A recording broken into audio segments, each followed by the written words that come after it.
Добар ден. Зад нас се 4 телевизиски сезони и 700 емисии на Фактор здравје и тоа ни дава за право уште повеќе да работиме во однос на нашето мото "Мислете на себе". Од денеска во Фактор здравје после секоја најава ќе имате можност да користите и да слушнете уште многу медицински совети кои што се во контекст на превенција и зголемување на нивото за свесност за вашето здравје. Во контекст на специјалноста на гостинот ќе имате можност да се запознаете со одреден аспект, состојби или заболување со цел повторно превентивно да делуваме и ако е можно да спречиме или одложиме појава на некоја болест. Денеска темата се однесува на неонаталните инфекции, односно тема која што припаѓа на специјалноста педиатрија и оттаму првиот совет кој што ова попладне ќе го слушнете се однесува токму на делот кога ќе се роди детето, односно за детската возраст или состојбата која што е наречена рамни стопала. Деталите следуваат.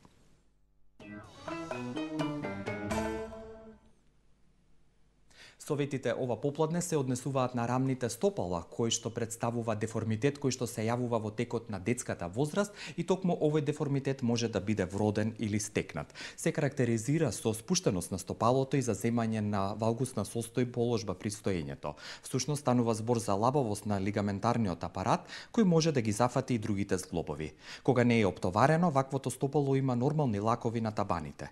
Последици предизвикани од овој деформитет се отежнато одење, трчање, стоење, болки во нозите, а понекогаш болки и во крстот. Фактори кои влијаат и кои може да се избегнат за да не дојде до појава на рамни стопала се зголемена телесна тежина, нарушување на статиката на нозете и слабост на лигаментите. Ортопедските обувки со индивидуални влошки и физикална терапија се начините на лекување на рамните стопала.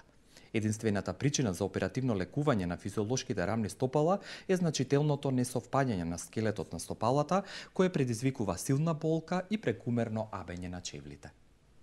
Го започнуваме со постапка на вонтелесно оплодување или инвитро фертилизација, инсистирам и двајцата партнери да бидат здрави и ментално силни. За да се зачне здраво дете, и двата родители мора да имаат силен имун систем. Затоа го препорачувам Г132 црвено пакување, најдобриот антиоксиданс кој е одличен имуностимулатор и имуномодулатор. Мислете на иднината и вашите поколенија и користете формулата на здравјето Г132.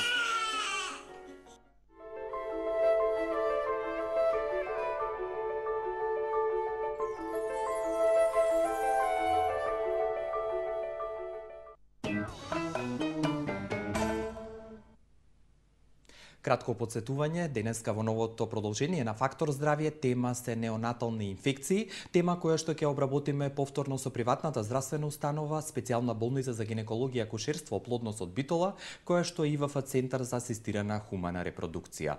Од тимот на искусни и пред се научно со достигнувања докажани веќе доктори, денеска имаме лик кој што одамна не гостувал кај нас и токму затоа задоволството е поголемо кај мене и кај вас претпоставувам, за да ви ја представам и денеска да имате можност да научите многу од гостувањето на доктор Маргарита Камбовска, специјалист педијатар, која што споменав доаѓа од приватната болница Плодност од Битола. Добар ден, доктор Камбовски, благодарам што сте со нас. Добар ден, благодарам за поканата за гостување во вашата емисија. Драго ми е што денеска ќе зборуваме за неонаталните инфекции, она што е секојдневна пракса во вашата болница со која што се среќавате и пред да објасниме кои се најчестите причини и зошто доаѓаат до појава на овие инфекции, кој е тој неонатален период, што всушност опфаќа? Да, подобро било за гледачите да разјасниме дека неонатален период е периодот на новороденчето од самото раѓање до неговиот 28 ден од животот. Во овој период, кој што воедно представува најризичен, и повеќето педиатри со повеќе внимание обрнување на самото новороденче сакаме да бидеме сигурни дека се работи само за физиолошки промени кај бебенцето и дека нема никаква неонатална инфекција во неговиот живот, во првиот месец од животот.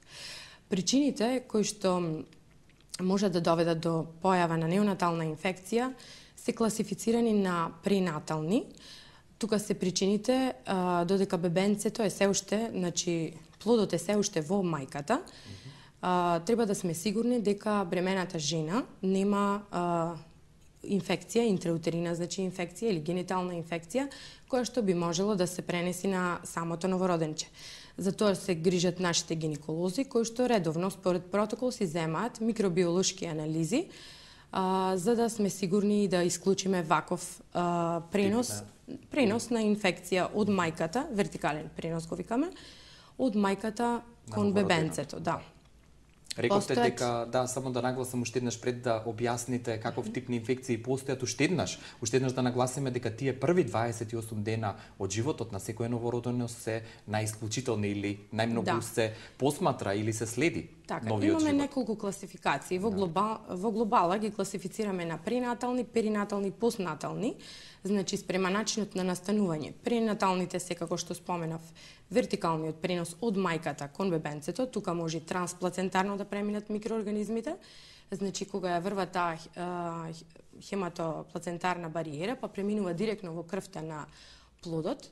Потоа можат по асцендентен пат од гениталните патишта, значи доколку имаме микроскопски промени или макроскопски промени, оштетување на плодовите обвивки, да се воспалат плодовите обвивки па да преминат кај бебенцето.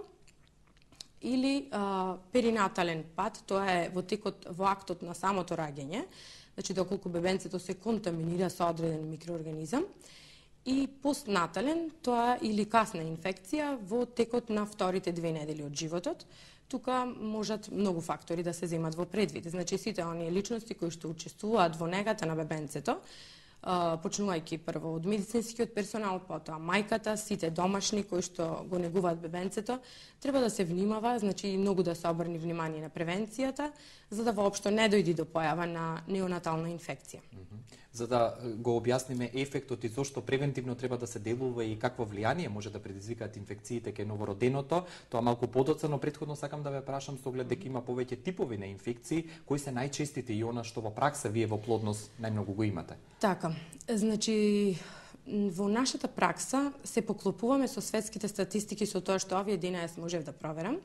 За рана инфекција најчести причинители се бета-хемолитичкиот стрептокок или GBS, како што е во најновата литература. На прво место, на второ место е Шерихија коли. А за касните инфекции причина број 1 е стафилококот.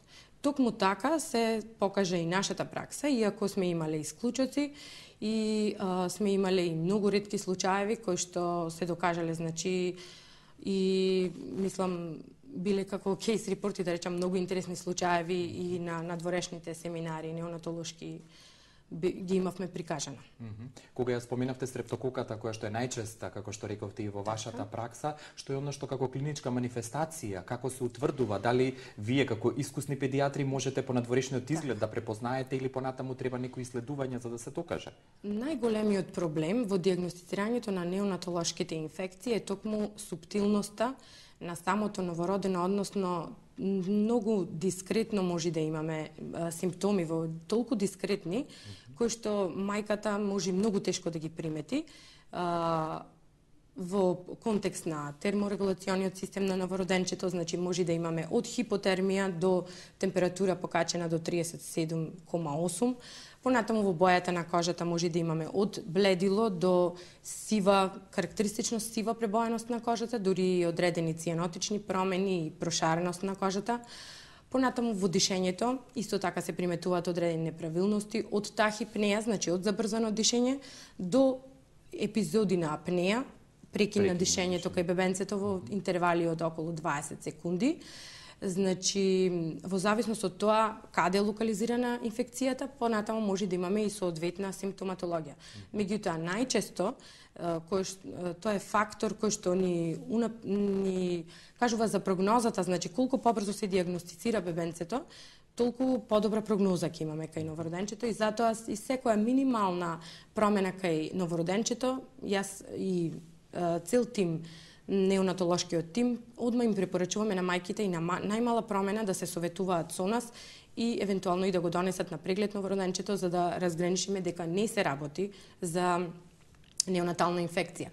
И она што нас ни е најмногу прво на кој што ни се плашиме да не е, тоа е новороденечката сепса.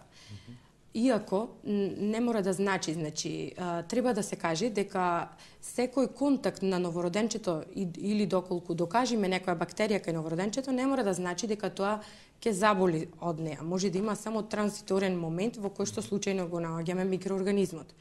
И да исчезне без никаква последица. Да, без клинички да се манифестира, значи без да заболи, викаме, само контаминирано велиме било новороденче. И никакви последици не остава при тоа. Да, а во одредени случаеви, значи може да имаме само ограничена неонатолошка инфекција, како на пример еден банален конјуктивит, кој што се третира локално со антибиотски капки и најчесто не дава никакви последици. Конјуктивит, значи понатаму сор или беличести промени, кандидијаза на слузницата на букалната слузокожа кај бебенцето и останатата слузокожа на устната празнина. Значи имаме одредени банални неонатолошки инфекции кои што исто треба да ги споменеме, да не се паничат мајките, да мислат дека тоа значи генерализирана инфекција. Меѓутоа, микроорганизмот ако навлези во крвта и се генерализира, викаме присуство на бактеријата во крвта на бебенцето, подолготрајно и понатаму зафаќање на други системи, тоа се нарекува неонатолошка сепса. Тоа треба да има сериозен пристап, навреме да биде препознаено, диагностицирано од страна педијатрот и навреме да се даде соодветна терапија. За момент сакам да ги потсетам и гледачите дека на 6091924 и 6091925 се добродојдени вашите јавувања, слободно поставете прашање или споделете некој лично искуство со нас во Фактор здравје, токму на споменатата тема неонатални инфекции, тема која што денеска ја обработуваме и со многу корисни информации ви ја доближуваме преку гостувањето на доктор Маргарита Камбовска, специјалист педијатар од приватната болница Плодност од Битола, која што патем да споменам е достапна секојдневно на www.plodnost.mk, на социјалните мрежи кои што се дел од глобалната мрежа, како и директно на 047 208 880. Доктор Камбовска, споменавте дека диагностиката посебно треба сериозно да се свати што како алатка или што вие при одреден симптом кога ќе се појави карактеристичен преземате во Плодност од Битола, за да како што рековте навреме се диагностицира и соодветно третира. Така. Значи, диагнозата се поставува почнувајќи со анамнезата, тога податоците ги добиваме од медицинскиот персонал кој што се грижи за бебенцето, или доколку е бебенцето веќе дома, тогаш податоците ги добиваме од мајката. Почнуваме значи со анамнезата, понатаму крвна слика. Крвната слика кај бебенцето има многу разлика отколку крвна слика кај возрастните. Тоа што знае и уште повеќе да ни алармира е дури низок број на леукоцити во крвната слика, под 6 или висок, над 30.000. Тромбоцитопенија исто така, тоа ни е алармантен знак, кога тромбоцитите се пониски, тоа ни е знак дека се трошат, дека може да се одвива нешто такво алармантно кај бебенцето. Понатаму, навремено земање пред започнување на антибиотската терапија на микробиолошки исследувања. Тоа се доколку имаме локално, доколку се сомневаме, например, ако се сомневаме за влезна врата дека е папочниот остаток, тогаш земаме и локален бриз надворешен, се зема хемокултура, примерок од крвта, се зема трахеален аспират во зависност од тоа од кој систем имаме симптоми. Ако се сомневаме на бронхопнеумонија, се зема трахеален аспират, уринокултура во секој случај треба да се земи. И сите тие микробиолошки резултати додека ги чекаме, започнуваме при најмало сомневање за неонатална сепса, започнуваме со антибиотска терапија по протокол. Значи тоа се светски протоколи кои што ги покриваат најчестите микроорганизми кои што предизвикуваат неонатална сепса и до резултатите ја даваме антибиотската терапија. Ако имаме негативизирање на микробиолошките изследувања и добра клиничка слика на новороденчето, тогаш антибиотската терапија може да се прекине. Доколку имаме негативни микробиолошки исследувања, а клиничката состојба е лоша, се продолжува со антибиотската терапија. До подобрување на клиничката слика. Имаме јавување, може да го слушнеме, ќе се вратиме на овој аспект од разговорот. Добар ден. Добар ден. Од каде се јавувате, господи, и повелете со прашање? Од Тип се јавувам. Благодарам за Вака сега ме интересира докторката нешто, ако може подробно да ми каже. Имам две внучиња, 3,5 години се, меѓутоа се предвреме родени. Добро. И многу често се разболуваат. Точно од вие симптоми докторката што ги кажува сега, значи дојдовме и до бактериолошки испитувања, каде што бактерии им се беа нашле, посебно у градинката која почнаа да одат, па ме интересира, значи, од пред време родени бебиња, може ли понатаму имунитетот да им е слаб, а иначе они се мислам добро развиени. Физички се мислам овака развиени, у тежина, интелигенција се, меѓутоа многу често се разболуваат. Благодарам за прашањето и така. доктор Камбовски имаме уште едно јавување да го слушнеме Добро. и ќе одговорите на двете. Добар ден. Ало, добар ден. Дали ме слушате? Повелете. Ало, добар ден. Добар ден, господјо. Добро дојдени сте и вие со прашањето. Повелете. Ало, вака. Имам бебенце 30 дена, меѓутоа вака добро напредува се. Единствено што имам чувство дека носото му е постојано затнато, а никаков секрет не гледам од него. Сега да прашувам дали е тоа резултат на цицење што се загрцнува или пак може би се работи за некоја инфекција. Дали е вообичаено такво некое дишење кај новороденчиња, да речем. Да. Благодарам. Благодарам. Благодарам, поздрав и доктор Камбовска, уште еден блок реклами имаме и ќе се вратиме со одговорите на прашањата. Вие останете со нас, бидејќи Фактор здравје има уште многу што да ви понуди во продолжение.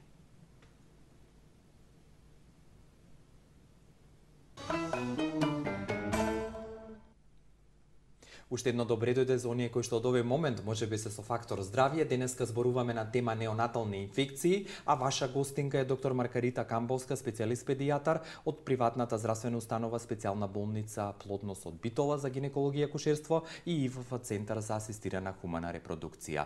Веќе две јавувања слушнавме, повелете на кој прво сакате да одговорите. Така. Ќе одговорам прво на второто прашање. Тоа бебенцето кое што е старо 30 дена, со затнато носе, мајката која што каже дека нема Беше секрет. загрижена малку, да. Значи, воопшто нема место да биде загрижена, затоа што физиолошкиот механизам на бебенцата која ќе се родат се едни ненаселени живи организми, значи од страна на природни микроорганизми, и самата слузница на носната празнина е многу нежна и претходно, додека било во мајката, не запознаено со ништо од оние честички што не обкружуваат во секојдневниот живот. Сите тие прашинки, дури кои што не ги гледаме во воздухот, кои ќе се наталожат на самата слузница кај бебенцето, делуваат иритирачки, во одреден степен прават едем на самата слузница и чувство на затнатост кај бебенцето. Никакви микробиолошки анализи кај ова бебенце, старо 30 дена, не се препорачуваат, само обични водени капки за бебенца, кои што ги има во сите аптеки, повремено, за да ја влажнат, да се ставаат една капка во едната ноздрва, една капка во другата ноздрва, за да ја влажнат слузницата и да ја припремаат за секојдневието кое што му следи на бебенцето. Апсолутно, доколку нема друга симптоматологија, мајката нема причина да биде загрижена. Водените капки се препорачува да се ставаат непосредно неколку минутки пред подој, за да тогаш го ослободат носенцето на бебето. И господјата од Штип што се јави за првото прашање, исто е поврзано со имунолошкиот систем. Значи, бебенцата за недоносените бебенца, тие имаат многу повеќе ризици непосредно после раѓањето, во првиот месец од нивниот живот и евентуално во првата година. Сега, кога веќе се 3 години, не треба посебно да се грижат, доколку немаме некоја загрижувачка симптоматологија, нити според светските препораки се препорачува постојано земање на микробиолошки брисеви, посебно од носе, затоа што носето е првиот филтер, каде што често, ако земаме бриз, често ќе изолираме микроорганизми кои што не треба никако да се третираат. Нити со антибиотски сирупи, нити со антибиотски капки. Доколку имаме посериозна проблематика и симптоматологија од страна на бели дробови, бронхит, бронхопнеумонија, отит или воспаление на уринарен тракт, тогаш да се дава антибиотска терапија. Иначе, кога првпат се сретнуваат со повеќе деца во градинка, како што спомна бабата, нормално е да имаат повеќе епизоди на настинки, меѓутоа да се избегнуваат антибиотиците, да се третираат симптоматски со краткотрајни прекини од градинката, па потоа повторно да се прави обид за социјализација и движење во таква средина. Ме испровоцира прашањето на господјата од Штип, кога ги спомена предвремено донесените или недоносените бебиња, што е со бебињата кои што се раѓаат со инвитро постапка, на што е пракса и по која што сте најпрепознатливи не само локално, туку и глобално, што вие го работите во Плодност. Дали овие бебиња кои што се инвитро родени, со инвитро постапка фертилизација, имаат предиспозиција, се предиспонирани да имаат повеќе или помалку инфекции во однос на оние што спонтано се родени по природен пат? Ние имаме многу убаво искуство со IVF бебињата кои што си ги водиме и кои што се родени во нашата болница и апсолутно нема никаква разлика помеѓу другите бебенца и бебињата кои што се зачнати со IVF постапката. Значи, апсолутно никаква разлика. Се зависи од тоа, значи како се негуваат во домашните услови, какви се домашните услови, кога се сретнуваат со градинка, игротека и така натаму. и исхраната. Значи пред се протеинска исхрана, доколку правилно се хранат и правилно се чуваат, нема никаква разлика помеѓу IVF бебенцата и бебињата кои што се зачнале по природен пат. Веќе некој не чека на линија. Добар ден ви посакувам. Ало, добар ден. Добар ден, господи, и вие повелете со вашето Прилеп се прашање. јавуваме. Поздрав до емисијата и докторката. Благодарам. И имам едно прашање. Поставете го слободно. Имам внучи, сега за неколку дена ќе наполни 1 година. И проблемов е што на лиценцето на обравчината му излегува црнчина. Добра. Црнки. Дали ова доволно? Што може да се земи нешто, да се мачка или не треба ништо? Дали ви е доволно за одговор? Да, доволно. Да, благодарам, господјо, поздрав.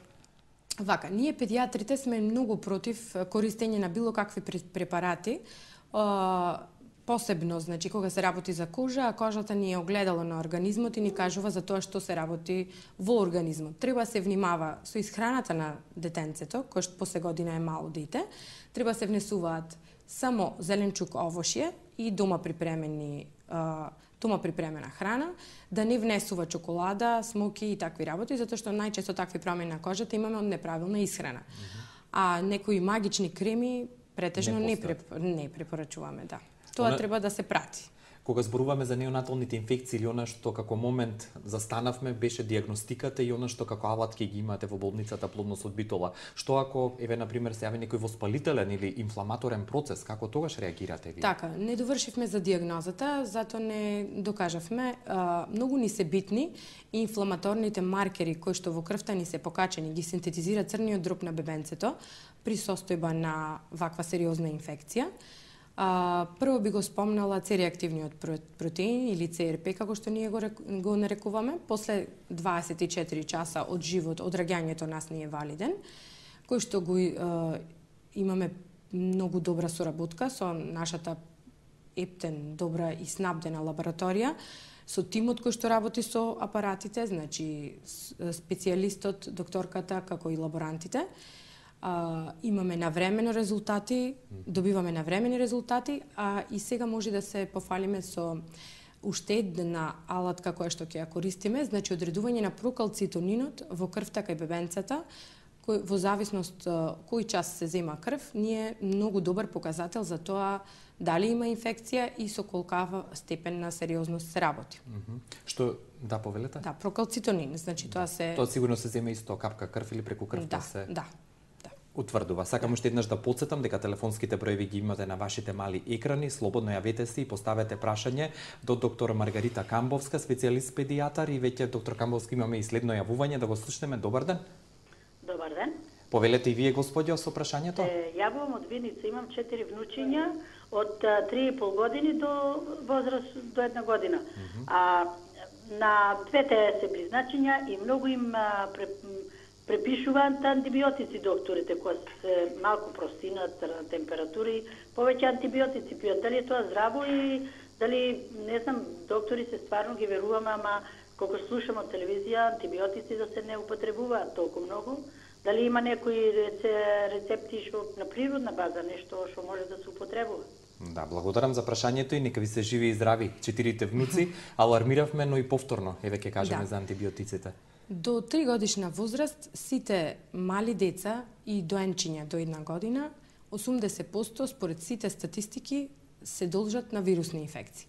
Вирусните инфекции сами по себе, најчесто во најголем процент од случаевите, со добра нега во домашни услови, лежење, течности, витамини, тоа што секогаш го кажуваме, ќе си поминат. Најблиските, значи родителите и тие кои што ги чуваат децата, само треба да имаат трпение. 5 до 7 дена е текот на болеста, ништо не може да го забрзи оздравувањето, толку време треба и детенцето ќе си биде како ново. Во однос на употребата на антибиотиците уште еднаш. Да. Затоа се боревме, значи да се имаат матични педиатри, педиатрите се тие кои ќе проценат и доколку одлучат дека треба антибиотска терапија, тоа најверојатно така треба. Она што сакам уште да ве прашаме, кога ќе се појави одредена инфекција во неонаталниот период, бидејќи за таков тип на инфекции зборуваме, кога ќе помине, ќе се истретира, што како алатка и можност за третирање имате за третман? Така. антибиотската терапија кај неонаталната сепса и кај посериозните инфекции во неонаталниот период се третираат со антибиотска интравенозна парентерална терапија според протокол. Кажавме, во зависност од тоа доколку се сомневаме во делувањето, во одредени случаи се менува, кога ќе се подобри клиничката слика, најчесто новороденчињата ги префрлуваме на перорална антибиотска терапија. Со бактериите можеме да се справиме, имаме антибиотици, меѓутоа кога се работи за вирусни и сериозни инфекции, најчесто етиолошка терапија немаме. За одредени вируси, како херпес вирус имаме, ама за одредени вируси само потпорна симптоматска терапија, значи за да се зајакни, да, општата состојба на бебенцето. Пратиме внатрешна средина, значи доколку треба да се даваат течности парентерално и останата симптоматска терапија. И уште еднаш да алармираме дека антибиотиците не делуваат кај вирусните инфекции. Антибиотиците ни помагаат само за бактериските инфекции, за кои што сега располагаме со голем број на лабораториски инфламаторни маркери кои што може да ги докажеме дури и ако не чекаме микробиолошки резултати. Ама имаме и многу голем број на други микроорганизми кои што не ги спомнавме покрај вирусите и протозоите и паразитите, кои што може да направат голема штета кај бебенцето. За некои имаме етиолошка терапија, а за некои немаме. Кога зборуваме за повелете, сакавте да... И вирусите можеме, сакав да кажам, серолошки, во многу ретко можеме да ги докажеме од телесните течности кај бебенцето, меѓутоа серолошки може да ги докажеме антителата кои што се специфични за одредени вируси. Токму и поради тоа, во вирусите по голема штета можат да направат интраутерино, кај бебенцето, бидејќи ја врват таа фетоплацентарна бариера, многу лесно преминуваат од крвта кај мајката во крвта кај бебенцето и можат да доведат до одредени поголеми оштетувања во зависност од тоа во која гестацијска старост навлегле кај бебенцето. Ако е првиот триместар, може да направат дури многу големи штети, а понатаму зависи за кој вирус се работи. Оно што сакав да ве прашам е кога ќе се истретира бебенцето во тој неонатален период од раѓањето до 28-миот ден од животот, што понатаму дали оставаат тие некоја последица доколку се третираат или сосема нормално растат и се развиваат тие бебиња понатаму? Кога зборуваме за последици, значи неонаталната сепса може како компликација кај одредени 25% од случаевите да стигне микроорганизмот преку хематоенцефалната бариера до мозочето на бебенцето. Како прва линија е менингитот, значи тоа представува воспаление на мозочните обвивки. Ако застани тука, се уште имаме шанси да нема последици, меѓутоа ако премини во мозочното ткиво, викаме менингоенцефалитис, тогаш најчесто има последици кои што се приметуваат понатаму во растот и развојот, во текот на првата година се приметуваат. И оно што сакав уште за да ги охрабриме родителите да им воочиме и предочиме пред се, дали има рецидиви или повторување на некои одредени инфекции во неонаталниот период и има ли некои бебиња кои што се предиспонирани поврзано со некоја причина тоа да се повтори? Имунолошкиот статус на бебенцата малте не кај сите бебенца е на многу ниско ниво, заради тоа ние толку имаме лесен пристап кон антибиотиците во текот на овој првиот месец од животот. Понатаму се зависи од тоа како се развива самиот имунолошки систем. Ние си имаме имунолошки маркери кои што ни кажуваат за хуморалниот и целуларниот имунитет, меѓутоа тоа го сваќаме дури кога бебенцето ќе добие 3 години, тогаш знаеме со каков имунолошки систем имаме, затоа си ги пратат матичните педиатри и знаат кое детенце колку е склоно да добие сериозни инфекции, или да се избори самото. И кога зборуваме за инфекциите, рековме дека советите и превенцијата се начин тие да се избегнат, она што како финале или крај на овој разговор го оставивме се токму тие работи. Колку пред раѓањето или додека интраутерино или во матката бебето може да се делува или уште повеќе превенцијата може по раѓањето да се направи? Така. Превенцијата е најбитното нешто кон кое што медицината сега се стреми и кога зборуваме за неонатални инфекции, мислам дека најмногу внимание треба да се обрне кон пренаталниот период, значи сите оние микробиолошки брисеви и гинеколошки прегледи кои што бремените жени треба да ги направат. Имаме и вирусолошки анализи, торч анализата со која што се исклучуваат 5 вируси, Сите тие анализи, доколку ги прават, мислам дека сме на многу повисоко ниво, кој што сега веќе се докажува дека се прават и во пракса веќе почнуваме да имаме добри резултати, затоа што доколку се откријат, самите гинеколози ги третираат бремените жени, па кога ќе се роди новороденчето, го добиваме во многу подобра состојба. И кондиција, знам, тоа е медицинскиот израз кој што самиот пороѓај нормално да се одвива во добри услови, кон кои што ние се трудиме. Значи, обучен персонал, дезинфекција, спроведување, понатаму првите дени од животот, а и првите недели, значи и дома, да продолжи така негата, затоа што во одреден процент касните инфекции бебенцата ги добиваат во домашни услови. И одно што сакам за крај на овој разговор ми текна патем, што е со оние дечиња кои што се дојат, значи пијат мајчино млеко и оние кои што се неадаптирано млеко. Има ли разлика во однос на овие неонатални инфекции? Има голема разлика. Дел од антителата, IgG антитела, тие се антитела кои што ги штитат бебенцата од заболувањето кои што мајката ги прележала во текот на животот, ја врват бариерата, значи ги добиваат бебенцата уште пред да почне, ако е доносено новороденче, уште пред да почне процесот на доање. Значи одреден титар, одредена количина се имаат добиено уште за време на интраутериниот живот. Ако продолжи понатаму доањето, добиваат дополнителен титар кој што дополнително ги штити до 6 месечна возраст. После 6 месеци, веќе и тие можат да почнат да синтетизираат соодветни антитела и веќе да се сеќаваат за одредени инфекции, на тој начин да ги штити од сите неповолни влијанија околу нив. Ви благодарам за многуте интересни информации што ги донесовте. Убав пат и среќно да поминете до враќањето во Битола и да се видиме повторно во Фактор здравје. Благодарам, мило ми беше. Исто и мене, и само јас да подсетам дека доктор Маргарита Камбовска, специјалист педијатар, е дел од тимот на плодност од Битола, болница која што секојдневно ви стои на располагање на 047208880. А ние знаете, за неполни 24 часа повторно сме на ваше располагање со новата емисија на Фактор здравје. До тогаш пријатно и секое добро.